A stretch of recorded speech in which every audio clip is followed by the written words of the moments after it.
മക്കളെ, സ്നേഹാമിസാണ്. ഹിന്ദിയാണ് എടുക്കുന്നത്. വരൂ നമുക്ക് കുറച്ചു നേരം ഹിന്ദി പഠിക്കാം അല്ലേ. അപ്പോൾ നമ്മൾ ഓരോ ചാപ്റ്ററുകളായിട്ട് പഠിച്ചുകൊണ്ടിരിക്കുകയാണ്. ഇതേ ഓണം എക്സാം ഇവിടെ അടുത്തെത്താറായിട്ടുണ്ട്. കുറേ എണ്ണം ഇപ്പോഴും ഹിന്ദി പഠിച്ചു തുടങ്ങിയിട്ടുണ്ടാവില്ല. ഹിന്ദിക്ക് ഒരു പ്രത്യേകത ഉണ്ട്. ഇവർ എന്താണ് നമ്മളിങ്ങനെ മാറ്റി വെച്ച് ലാസ്റ്റ് തലേന്ന് പഠിക്കാമെന്ന് വിചാരിക്കും. പക്ഷെ നടക്കൂല. എന്താണ്, ഒരുപാട് പഠിക്കാനുണ്ട് പ്രാവശ്യത്തെ 9ാം ക്ലാസ് എന്ന് പറയുന്നത്. അതുകൊണ്ട് എന്ത് ചെയ്യണം, ഇപ്പോഴേ പഠിച്ചിട്ട് പോയിക്കോളാം. നമ്മളെന്താണ്, ആദ്യത്തെ നമ്മുടെ ചാപ്റ്റർ നമുക്ക് സെറ്റാണ്. ചട്പട്ടിനി നട്കടിനി നിങ്ങൾ ഒരിക്കലും മറക്കില്ല. കാരണം എന്താണ്, ഒരു വർഷത്തോളം ലാസ്റ്റ് വരെ ചോദിക്കുന്ന ഒരു സംഭവമാണിത്. നെക്സ്റ്റ് നമ്മുടെ ചാപ്റ്റർ എന്ന് പറയുന്നത് ബഹുത് ദിനോ കെ ബാദ് എന്ന് പറയുന്ന ഒരു കുഞ്ഞു കവിതയായിരുന്നു അല്ലേ. ആ കവിതയും വളരെ ഇമ്പോർട്ടൻ്റ് ആണ്. ഓണം എക്സാമിന് ഏറ്റവും കൂടുതൽ ആശയം ചോദിക്കാൻ ചാൻസ് നമ്മുടെ ഈ ഒരു ബഹുത് ദിനോ കെ ബാദ് എന്ന് പറയുന്ന കവിതയിൽ നിന്നുമാണ്. അതുകൊണ്ട് അത് നന്നായിട്ട് അറിഞ്ഞിട്ടുണ്ടാവണം. 1 മാർക്കിനും 2 മാർക്കിനും ടോട്ടൽ ഒരു 7 മാർക്ക് വരെ ഈ ഒരു കവിതയിൽ നിന്നും നമുക്ക് ചോദിക്കാൻ സാധ്യതയുണ്ട്. അപ്പോൾ എത്രത്തോളം ഇമ്പോർട്ടൻ്റ് ആണ് ഈ കവിത നമുക്ക് മനസ്സിലായിട്ടുണ്ടാവും. അപ്പം നമുക്ക് ഈ കവിത അങ്ങ് സെറ്റാക്കാം അല്ലേ. ഇനി അങ്ങോട്ട് നോക്കേണ്ട ഒരു അവസ്ഥയും വരുത്തണ്ട. ഇപ്പം തന്നെ ഈ ഒറ്റൊരു വീഡിയോ കണ്ട് അങ്ങ് പഠിച്ചു വെച്ചോളാം. ഈസിയാണ്, വളരെ ഈസി ആയിട്ടുള്ള ഒരു കവിതയാണ്. ഒരു ബാക്കിയുള്ള പാഠങ്ങൾ പോലെ ബുദ്ധിമുട്ടിക്കുന്ന ഒരു കവിതയൊന്നും അല്ല. നല്ല സിമ്പിളായിട്ട് മനസ്സിലാക്കാൻ പറ്റുന്ന ഒരു കവിതയാണ്. ബഹുത് ദിനോ കെ ബാദ്. ബഹുത് എന്ന് വെച്ചെന്താണ്, ഒരുപാട്. ദിനോ എന്ന് വെച്ചെന്താണ്, ഡേയ്സ് ആണ്. പിന്നെ കെ ബാദ് എന്ന് വെച്ചെന്താണ്, ശേഷം എന്നുള്ള അർത്ഥമാണ്. അതായത് ഒരുപാട് ദിവസങ്ങൾക്ക് ശേഷം, കുറേ ദിവസങ്ങൾക്ക് ശേഷം. ഇതാണ് നമ്മുടെ കവിതയുടെ ഹെഡിങ് എന്ന് പറയുന്നത്. ഓക്കെ, വെറുതെ ഒരു ഹെഡിങ് ഇങ്ങനെ കൊടുക്കുമോ? ഇല്ല. ഇതിൻ്റെ പിന്നിലൊരു കഥയൊക്കെ നമുക്ക് പറയാനുണ്ട്. അതായത് ആദ്യം ഇത് ആരാണ് എഴുതിയതെന്നൊന്ന് മനസ്സിലാക്കണം. നാഗാർജുനാണ് ഇത് എഴുതിയിട്ടുള്ളത്. ആരാണ്? നാഗാർജുൻ. കവിയുടെ പേര് നിങ്ങൾ ഒരിക്കലും മറക്കരുത്. കവിതയുണ്ടോ, കവിയുടെ പേര് എന്താണ്, ഇമ്പോർട്ടൻ്റ് ആണ്, പഠിച്ചിട്ടുണ്ടാവണം. ഓക്കെ, നമ്മുടെ നാഗാർജുന ഉണ്ടല്ലോ, കുറേ കാലം നഗരത്തിൽ ജോലി ചെയ്തു, നഗരത്തിൽ ജീവിച്ചു കേട്ടോ. കുറേ കാലങ്ങൾക്ക് ശേഷം അവരെന്ത് ചെയ്യാണ്, തൻ്റെ ഗ്രാമത്തിലേക്ക് ഇങ്ങനെ കടന്നു വരികയാണ്. കുറേ കാലങ്ങൾക്ക് ശേഷം നമ്മുടെ ഗ്രാമത്തിൽ എത്തിച്ചേരുകയാണ്. അപ്പം നമ്മൾ പറയാറില്ലേ, എന്താണ്, കുറേ കാലങ്ങൾക്ക് ശേഷം ഗ്രാമത്തിൻ്റെ അവിടെ എത്തുന്ന സമയത്ത് നൊസ്റ്റു അടിക്കുന്ന പരിപാടിയില്ലേ, എൻ്റെ ഗ്രാമം, എൻ്റെ നാടിൻ്റെ ഹരിതാപ പച്ചപ്പ് എന്നൊക്കെ പറഞ്ഞിട്ട് ആ ഒരു പരിപാടിയില്ലേ, ഗൾഫുകാരൊക്കെ പറയുന്ന അതേപോലത്തെ ഒരു സംഭവമാണ് എന്ത്, നമ്മുടെ നാഗാർജുന തൻ്റെ ഗ്രാമത്തിലെത്തി കഴിഞ്ഞപ്പോൾ ഒരുപാട് കാര്യങ്ങൾ അവൻ കുറേ കാലത്തിന് ശേഷം കണ്ടു, കുറേ കാലത്തിന് ശേഷം കേട്ടു, കുറേ കാലത്തിന് ശേഷം ടച്ച് ചെയ്തു, കുറേ കാലത്തിന് ശേഷം കഴിച്ചു എന്ന് പറഞ്ഞിട്ട് ഓരോ ഭാഗമായിട്ട് പറയുന്നതാണ് നമ്മുടെ കവിത എന്ന് പറയുന്നത്. ഈസിയാണ്. അപ്പം സംഭവം മനസ്സിലായിട്ടുണ്ടാവും എങ്ങനെയാണ് ഈ കവിത വന്നത് എന്നുള്ളത്. നാഗാർജുൻ ഗ്രാമത്തിലേക്ക് തിരിച്ചെത്തിയപ്പോൾ എഴുതിയിട്ടുള്ള ഒരു സംഭവമാണ്. നാഗാർജുനെ കുറിച്ചിട്ട് എന്തായാലും കുറിച്ചിട്ടൊന്നും പഠിക്കേണ്ട. അതായത് നാഗാർജുൻ ഇങ്ങനെയാണ് ജനിച്ചത്, മരിച്ചത്, ഇതൊന്നും വേണ്ട. നാഗാർജുനാണ് എന്നുള്ള പേര് പഠിച്ചു വെച്ചോളാം. ഇപ്പം തന്നെ ഞാൻ എത്ര പ്രാവശ്യം പറഞ്ഞു. അപ്പം നിങ്ങളുടെ തലയിൽ എത്തിയിട്ടുണ്ടാവും എന്ന് ഞാൻ വിചാരിക്കുകയാണ്. അങ്ങനെയാണെങ്കിൽ നമ്മുടെ കവിതയുണ്ടല്ലോ, കവിതയിലേക്ക് നമുക്ക് എന്ത് ചെയ്യാം, കടക്കാൻ പോവുകയാണ്. ഓരോ ലൈൻ ബൈ ലൈൻ അർത്ഥം ഞാൻ പറയും. അതിനനുസരിച്ചിട്ട് എഴുതിയെടുക്കേണ്ടവർക്ക് എഴുതിയെടുക്കാം. പഠിക്കാം കേട്ടോ, നന്നായിട്ട് പഠിച്ചോളാം. നോക്കാം. बहुत दिनों के बाद अब की मैंने जी भर देखी പക്കി സുൻഹലി ഫസലോं की മുസ്കാൻ. ആദ്യത്തെ നമ്മുടെ സ്റ്റാൻസയാണ്. ആദ്യം നമ്മുടെ നാഗാർജുൻ എന്താ അറിയോ, കാണുകയാണ് ചെയ്യുന്നത്. ദേക്കി, കണ്ട കാര്യങ്ങളാണ് കേട്ടോ പറയുന്നത്. ബഹുത് ദിനോ കെ ബാദ്. ഇതിൻ്റെ അർത്ഥം ഈ ആദ്യത്തെ 2 വരി ഉണ്ടല്ലോ, എല്ലാ സ്റ്റാൻസയിലും ഒന്ന് തന്നെയാണ് കേട്ടോ, റിപ്പീറ്റ് അടിച്ച് വരുന്നതാണ്. അതുകൊണ്ട് ഇതിൻ്റെ അർത്ഥം ഞാൻ പറഞ്ഞു തരാം. നോക്കിക്കേ, ബഹുത് ദിനോ എന്ന് വെച്ചെന്താണ്, ഒരുപാട് ദിവസങ്ങൾക്ക് ശേഷം എന്നുള്ള അർത്ഥമാണ്. കെ ബാദ് എന്ന് വെച്ചെന്താണ്, ശേഷം. അബ്കി എന്ന് വെച്ചെന്താണ്, ഇപ്പോൾ എന്നുള്ള അർത്ഥം കേട്ടോ. ഇപ്പോൾ. മേനെ, ഞാൻ. ജി ഭർ എന്ന് വെച്ചെന്താണ്, മനസ്സു നിറയെ എന്നുള്ള അർത്ഥം കേട്ടോ. മനസ്സു നിറയെ എന്ത് ചെയ്തു, കണ്ടു. ദേഖി എന്ന് വെച്ചെന്താണ്, കണ്ടു എന്നുള്ള അർത്ഥം കേട്ടോ. ഫസ്റ്റ് കാണുകയാണ് ചെയ്തത്. കണ്ട കാര്യങ്ങളാണ് നമ്മൾ പറയാൻ പോകുന്നത്. ദേഖി, കണ്ടു. എന്താണ് കണ്ടത്? നോക്കിക്കേ, കണ്ട കാര്യം വളരെ ഇമ്പോർട്ടൻ്റ് ആണ്. കാരണം നിങ്ങൾക്ക് മാച്ച് ദ ഫോളോവിങ്ങിലൊക്കെ ചോദിക്കും, കണ്ട കാര്യം എന്താണ് എന്ന് പറഞ്ഞിട്ട് കണ്ട കാര്യം ഇപ്പുറത്തെ ബോക്സിൽ തന്നിട്ടുണ്ടാവും. അത് മനസ്സിലാക്കണമെങ്കിൽ എന്ത് വേണം, നന്നായിട്ട് പഠിക്കണം, അർത്ഥം അറിഞ്ഞിട്ടുണ്ടാവണം. നോക്കിക്കേ, കണ്ടത് എന്താണ്, പക്കി സുൻഹലി ഫസലോं की മുസ്കാനാണ് കണ്ടുള്ളത്. പക്കി എന്ന് വെച്ചാൽ പാകമായ, സുൻഹലി എന്ന് വെച്ചാൽ ഗോൾഡൻ നിറത്തിലുള്ള, ഫസലോ എന്ന് വെച്ചാൽ എന്താണ്, വിളവുകൾ എന്നുള്ള അർത്ഥമാണ്. അപ്പോൾ എന്താ കണ്ടത്, നല്ല ഗോൾഡൻ നിറത്തിലുള്ള പാകമായിട്ടുള്ള വിളവുകളാണ് ആദ്യമായിട്ട്. വിളവുകളല്ല, വിളവുകളുടെ പുഞ്ചിരിയാണ് ആരാദ്യം കണ്ടത്, നമ്മുടെ നാഗാർജുൻ കണ്ടിട്ടുള്ളത്. അപ്പോൾ നിങ്ങൾ ഇമാജിൻ ചെയ്യേണ്ട എന്താണ്, നാഗാർജുൻ ഇവിടെ നിൽക്കുന്നുണ്ട്, ഓക്കെ, ഇതേ ഈ മനുഷ്യൻ എന്ത് ചെയ്യുന്നുണ്ട്, ആ ഒരു കൃഷി സ്ഥലത്ത് അവിടെ ഇങ്ങനെ നിൽക്കുന്നുണ്ട്. അവിടെ പാകമായിട്ടുള്ള നമ്മുടെ നെൽക്കതിർ ഇങ്ങനെ ഇങ്ങനെ ആടി ആടി പുഞ്ചിരിച്ച് നിൽക്കുന്ന ആ ഒരു സംഭവം നിങ്ങൾ കാണുക. അതാണ് നമ്മുടെ നാഗാർജുന ആദ്യം കണ്ടിട്ടുള്ള സംഭവം. ഓക്കെ, കറക്റ്റ് ആയിട്ടുണ്ടെന്ന് വിചാരിക്കുകയാണ്. പക്കി സുൻഹലി ഫസലോം എന്ന് തന്നെ പഠിച്ചു വെക്കുക. പാകമായിട്ടുള്ള ഗോൾഡൻ നിറത്തിലുള്ള വിളവാണ് കണ്ടത്. ഓക്കെ, നെക്സ്റ്റ് എന്താണ്, നമ്മുടെ നാഗാർജുൻ കേൾക്കുകയാണ് ചെയ്തത്. ഗ്രാമത്തിലെത്തിയപ്പോൾ കേട്ട കാര്യങ്ങളാണ് പറയുന്നത്. കുറേ കാലത്തിന് ശേഷം എന്ത് ചെയ്തു നോക്കിയേ, ബഹുത് ദിനോं के बाद, ഒരുപാട് ദിവസങ്ങൾക്ക് ശേഷം, അബ്കി ഇപ്പോൾ, മേ ഞാൻ, ജീബർ മനസ്സ് നിറയെ. ഇത് റിപ്പീറ്റ് അടിച്ച് വരും കേട്ടോ. ഇനിയും നമ്മൾ കാണും ഇതിനെ, ഈ 2 വരിയെ ഒക്കെ. ജീബർ സുൻ പായ, അടുത്ത് എന്ത് ചെയ്തു, കേൾക്കുകയാണ് ചെയ്തത്. സുൻ പായ എന്ന് വെച്ചാൽ എന്താണ്, കേൾക്കാൻ സാധിച്ചു അല്ലെങ്കിൽ കേട്ടു എന്നുള്ളതാണ്. എന്താണ് കേട്ടത് നോക്കിക്കേ, ദാൻ കൂട്ടത്തി കിഷോറിയോ കി കോകിൽ കണ്ടി താനാണ് കേട്ടത്. എന്താ, അയ്യോ എന്തൊക്കെയോ പറയുന്നുണ്ട്, ഇത് കോകിൽ കണ്ടീതാനോ, ഇതൊക്കെ എന്താ സാധനം എന്നൊക്കെ തോന്നുന്നുണ്ടാവും. പക്ഷെ സിമ്പിൾ സാധനമാണേ. നോക്കാം, ദാൻ കൂട്ടത്തി. ദാൻ കൂട്ടത്തി എന്ന് വെച്ചാൽ അറിയോ, റൈസ് അല്ലെങ്കിൽ നമുക്ക് അരി എന്ന് പറയാം. അരി അല്ലെങ്കിൽ നമ്മൾക്ക് ധാന്യം എന്നൊക്കെ പറയാം. ദാൻ എന്ന് വെച്ചാൽ ധാന്യം എന്ന് പഠിക്കുന്നതായിരിക്കും കുറച്ചും കൂടി നിങ്ങൾക്ക് എളുപ്പം. ധാന്യം കൂട്ടത്തി. കൂട്ടത്തി വെച്ചാൽ കുത്തുന്ന അല്ലെങ്കിൽ പൊടിക്കുന്ന എന്നുള്ള അർത്ഥമാണ്. കിഷോരിയോ എന്ന് വെച്ചാൽ എന്താ അറിയോ, ബാലികമാരാണ്. ടീനേജിലുള്ള മക്കൾ, യുവാക്കളായിട്ടില്ല, ടീനേജിലുള്ള നിങ്ങളെപ്പോലത്തെ നിങ്ങളുടെയൊക്കെ വയസ്സുള്ള ആൾക്കാരെയാണ് നമ്മൾ ബാലികമാർ, കിഷോരിയോം എന്ന് പറയുന്നത് കേട്ടോ. ബാലിക അല്ലെങ്കിൽ കിഷോരിയോം എന്ന് പറയുന്നത്. കിഷോരിയുടെ എന്താ കേട്ടിട്ടുള്ളത്, കോകിൽ കണ്ടി താൻ. കോകിൽ കണ്ടി എന്ന് വെച്ചാൽ എന്താണ്, നമ്മൾ കുയിൽനാഥം എന്നൊക്കെ പറയില്ലേ, അവിടെ കുയിൽനാഥം ഞാൻ കേട്ടു എന്ന് പറയാണ്. അതായത് ഇതെന്താ സംഭവം എന്ന് വെച്ചാൽ ഒന്നുമില്ല, പണ്ട് കാലത്താണെങ്കിൽ നമ്മുടെ ഈ ബാലികമാരൊക്കെ എന്ത് ചെയ്യായിരുന്നു, ഈ ധാന്യം, നമ്മുടെ മിക്സിങ് ഗ്രൈൻഡറും കാര്യങ്ങളൊന്നും ഇല്ലല്ലോ. പണ്ട് ഈ ഉരലും ഒലക്കൊക്കെ ആയിരുന്നല്ലോ ഉണ്ടായിരുന്നത്. ഇതാണ് ഒലക്ക. ഒലക്ക കാണാത്തവരൊന്ന് കണ്ടോളൂ, ഇതാണ് ഒലക്ക. ഒലക്കയ്ക്കിട്ടടിക്കുക എന്നൊക്കെ പറയില്ലേ, ഒലക്ക എടുത്ത് അടിക്കണമെന്ന്. ഓക്കെ, കാണാത്തവരൊന്ന് കണ്ടോളൂ, ഇതാണ് നമ്മുടെ ഒലക്ക കേട്ടോ. അപ്പോൾ എന്താണ്, ഈ ഒലക്ക ഇട്ടിട്ടാണ് പണ്ട് പൊടിക്കുക ഈ സാധനങ്ങളൊക്കെ, ഈ അരി പൊടിക്കുന്നതും ഗോതമ്പ് പൊടിക്കുന്നതും ഒക്കെ അങ്ങനെ ചെയ്യാം കേട്ടോ.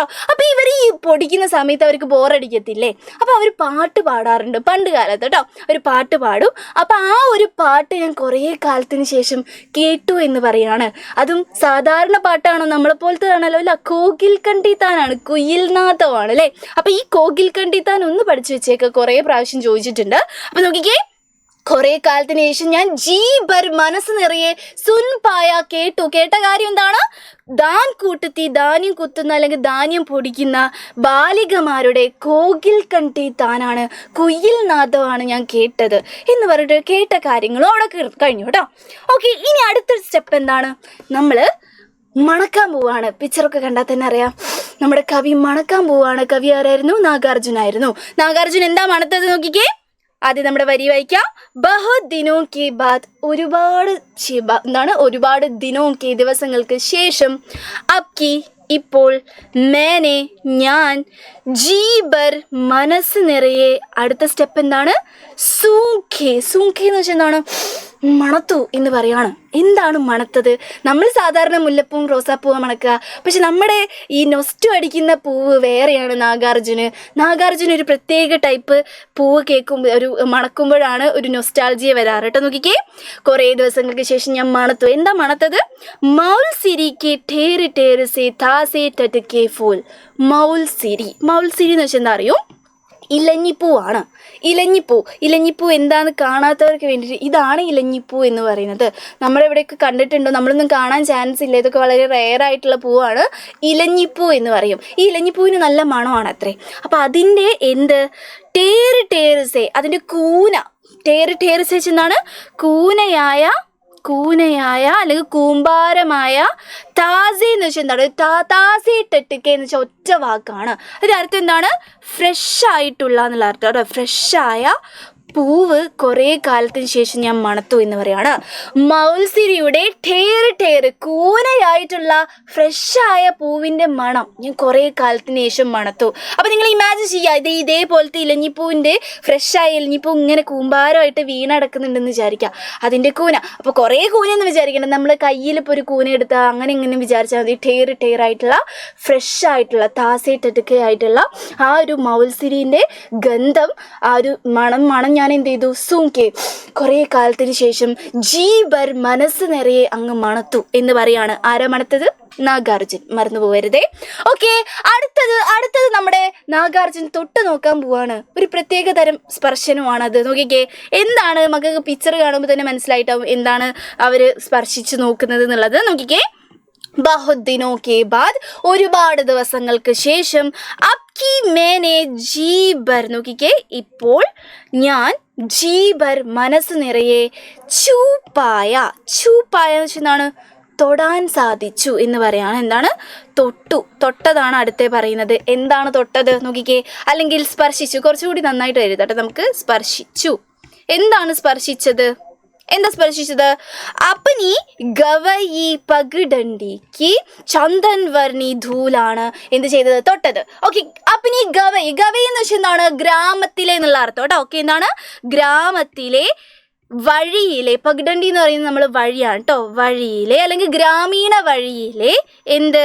ചന്ദൻ വർണി എന്ന് വെച്ചാൽ എന്താണ്? ചന്ദനവർണ്ണമുള്ള, അതായത് ചന്ദനത്തിൻ്റെ കളറുള്ള ഒരു എന്താണ് ഇത് ഈ കളറുള്ള ധൂൽ എന്ന് വെച്ചാൽ എന്താണ്? പൊടി, അല്ലെങ്കിൽ മക്കൾക്ക് എന്തെടുക്കാം? മണ്ണ് എന്നൊക്കെ പറയാം കേട്ടോ. മണ്ണ് അല്ലെങ്കിൽ പൊടി ഞാൻ കുറേ കാലത്തിന് ശേഷം ഓക്കെ സ്പർശിച്ചു. അപ്പോൾ നിങ്ങൾ ആലോചിക്കുക, നമ്മുടെ നേരത്തെ കണ്ട നാഗാർജുൻ, ആ മനുഷ്യനുണ്ടല്ലോ, ആ മനുഷ്യൻ എന്ത് ചെയ്യാണ്?